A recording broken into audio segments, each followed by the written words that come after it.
പല കാര്യങ്ങളും നാം തുടങ്ങിയപ്പോൾ ഉണ്ടായിരുന്ന ഉത്സാഹം പിന്നീട് അങ്ങോട്ട് നഷ്ടപ്പെടുന്നത് പലപ്പോഴും നമുക്ക് കാണുവാൻ കഴിയും. അതിന് പലപ്പോഴും നാം കാരണമായി പറയുന്നത് നമ്മുടെ ജീവിത സാഹചര്യങ്ങളാണ്. അത് ഒരു പരിധിവരെ ശരിയായിരിക്കുമ്പോൾ തന്നെ അതിലുപരി നമ്മെ സ്വാധീനിച്ച ചിലരുടെ വാക്കുകളുണ്ട്, ചിലരുടെ പ്രവൃത്തികളുണ്ട്. പലപ്പോഴും ലക്ഷ്യത്തിലേക്ക് മുന്നേറുവാൻ കഴിയാതെ വണ്ണം നമ്മെ തടയുന്ന പിശാചിന്റെ തന്ത്രങ്ങളെ നാം തിരിച്ചറിയേണ്ടത് ആവശ്യമാണ്. ഒരു ദൈവിക വാഗ്ദത്തം കേട്ട് ചുവടുകൾ വെക്കുമ്പോൾ ഭയങ്കര ഉത്സാഹത്തോടെയാണ് നാം അത് ചെയ്യാൻ തുടങ്ങുന്നത്. എന്നാൽ കുറച്ച് മുന്നേറുമ്പോൾ നമ്മുടെ ജീവിതത്തിൽ കടന്നു വരുന്ന സാഹചര്യങ്ങൾ, പ്രതിസന്ധികൾ, പ്രശ്നങ്ങൾ, പ്രയാസങ്ങൾ ഇവയെല്ലാം നമ്മുടെ ഉള്ളിലുള്ള ദൈവിക തീയെ കെടുത്തിക്കളയുമ്പോൾ ഒരു പരിധിവരെ നാം അതിനെ അനുവദിക്കാറുമുണ്ട്. അങ്ങനെ ദൈവത്തിന് വേണ്ടി ശക്തമായി പ്രയോജനപ്പെടേണ്ട നാം ദൈവത്തിൽ നിന്ന് ഒത്തിരി അകലേക്ക് മാറുകയാണ്. ഒരു തിരിച്ചുവരവിന്റെ ആവശ്യം ദൈവം ഇന്ന് നമ്മെ ഓർമ്മിപ്പിക്കുകയാണ്. ദൈവശബ്ദം കേട്ട് യാത്ര തുടങ്ങിയ നിങ്ങൾ ഇടയ്ക്ക് വെച്ച് ക്ഷീണിച്ചു പോകുവാൻ ദൈവം അനുവദിക്കുകയില്ല. നിങ്ങളെ കാണുന്ന, നിങ്ങളെ സഹായിപ്പാൻ കഴിയുന്ന ഒരു ജീവിക്കുന്ന ദൈവത്തിന്റെ പ്രവൃത്തി നിങ്ങൾ കാണുക തന്നെ ചെയ്യും. ദൈവത്തിന് നിങ്ങളെക്കുറിച്ച് വലിയ പദ്ധതികളുണ്ട്. കാറ്റും കോളും കണ്ട് ഭയപ്പെട്ടിരിക്കുന്ന ശിഷ്യന്മാരെ ആശ്വസിപ്പിക്കുവാൻ കടലിന്മേൽ നടന്നു വന്ന യേശുവിനെ സുവിശേഷങ്ങളിൽ നമുക്ക് കാണുവാൻ കഴിയും. പ്രതിസന്ധികളിൽ താളടിയായി പോകാതെ ആശ്വസിപ്പിക്കുന്ന, ശക്തീകരിക്കുന്ന യേശുവിന്റെ സാന്നിധ്യം നിങ്ങൾ അനുഭവിക്കണമെന്ന് ദൈവം ആഗ്രഹിക്കുകയാണ്. വാക്കുമാറുവാൻ ദൈവം മനുഷ്യനല്ല കേട്ടോ. ദൈവം നിങ്ങളോട് പറഞ്ഞ വാഗ്ദത്തങ്ങൾ നിറവേറ്റുവാൻ അവൻ മതിയായവനാണ്. നിങ്ങൾ വിശ്വസിക്കുന്നെങ്കിൽ ഈ ദിവസങ്ങളിൽ തന്നെ ദൈവിക വാഗ്ദത്തങ്ങൾ നിങ്ങളുടെ ജീവിതത്തിൽ, നിങ്ങളുടെ കുടുംബത്തിൽ, നിങ്ങളുടെ ദേശത്ത് വെളിപ്പെടുന്നത് നിങ്ങൾക്ക് കാണുവാൻ കഴിയും. റോമർക്കെഴുതിയ ലേഖനം 12-ാം അധ്യായം 11-ാമത്തെ വാക്യത്തിൽ നമുക്ക് പ്രകാരം കാണുവാൻ കഴിയും. ഉത്സാഹത്തിൽ മടുപ്പില്ലാതെ ആത്മാവിൽ എരിവുള്ളവരായി കർത്താവിനെ സേവിപ്പിൻ. നമ്മുടെ ജീവിതത്തിൽ മടുപ്പ് കൊണ്ടുവരുന്ന പല സാഹചര്യങ്ങളും പല കാര്യങ്ങളും ഉണ്ടെങ്കിലും അവിടെയെല്ലാം ശ്രദ്ധ യേശുവിലാണ് എങ്കിൽ വിജയകരമായൊരു ജീവിതം നയിക്കുവാൻ നിങ്ങൾക്ക് കഴിയും. കൊരിന്ത്യർക്ക് ലേഖനം എഴുതുമ്പോൾ അപ്പോസ്തലൻ ഓർമ്മിപ്പിക്കുന്ന ഒരു കാര്യമുണ്ട്. എന്റെ പ്രിയ സഹോദരന്മാരെ,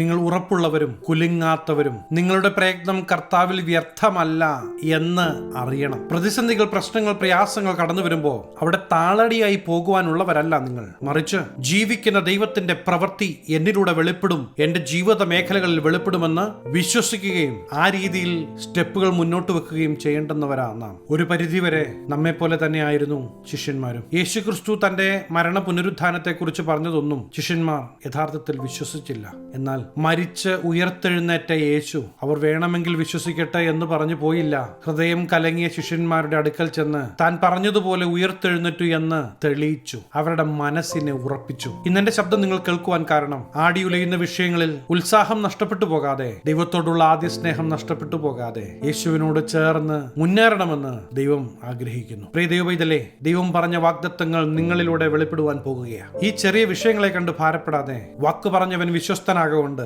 നിങ്ങൾ പുറത്തു വരും. നിങ്ങൾ അനുഗ്രഹിക്കപ്പെടും. നിങ്ങളുടെ തലമുറ ദൈവത്താൽ അനുഗ്രഹിക്കപ്പെട്ട തലമുറയെന്ന് ദേശം പറയും. യേശുക്രിസ്തുവിലൂടെ അബ്രഹാമിന്റെ അനുഗ്രഹം നമ്മുടെ അവകാശമാണ്. ഒന്ന് ഉറയ്ക്കണം, മടുപ്പെല്ലാം എടുത്ത് കളയണം. വാക്ക് പറഞ്ഞവന്റെ പ്രവൃത്തി ഈ ദിവസങ്ങളിൽ നിങ്ങൾ കാണും. നിങ്ങളൊരു അനുഗ്രഹമാകും. യേശുവിനോടുള്ള, ദൈവത്തോടുള്ള, ദൈവിക കാര്യങ്ങൾക്കുള്ള എരിവ് നിങ്ങളുടെ ഹൃദയങ്ങളിൽ കെട്ടുപോകുന്നെങ്കിൽ ഒരിക്കലും നിങ്ങൾ അതിനെ അനുവദിക്കരുത്. നാം നേടിയതും നമ്മോടൊപ്പം ഉണ്ട് എന്ന് നാം വിചാരിക്കുന്നതെല്ലാം മരണം വരെ നമ്മുടെ കൂടെ ഉണ്ടാകൂ. എന്നാൽ മരണത്തിനപ്പുറത്തും നമ്മോടൊപ്പം ഉണ്ടാകുന്ന യേശുവിനെ നിങ്ങൾ തള്ളിക്കളയരുത്. ഇന്ന് നിങ്ങളൊരു തീരുമാനമെടുക്കണം. എന്റെ ജീവിത സാഹചര്യങ്ങൾക്കൊന്നും എന്റെ ദൈവത്തോടുള്ള സ്നേഹത്തെ കുറയ്ക്കുവാൻ ഞാൻ അനുവദിക്കുകയില്ല. ദൈവം എന്റെ ഉള്ളിൽ ഇട്ടിരിക്കുന്ന തീയെ അണയ്ക്കുവാൻ അനുവദിക്കുകയില്ല. പ്രിയ ദൈവത്തിലെ, നിങ്ങളായിരിക്കുന്ന ദേശം, രാജ്യം നിങ്ങളാൽ അനുഗ്രഹിക്കപ്പെടുവാൻ ദൈവം ആഗ്രഹിക്കുകയാണ്. നിങ്ങളുടെ മുമ്പിൽ അനുകൂലമായ ഒരു സാഹചര്യങ്ങളും ഉണ്ടായിക്കൊള്ളണമെന്നില്ല. എന്നിരുന്നാലും ഏത് സാഹചര്യത്തെയും അനുകൂലമാക്കുവാൻ കഴിയുന്ന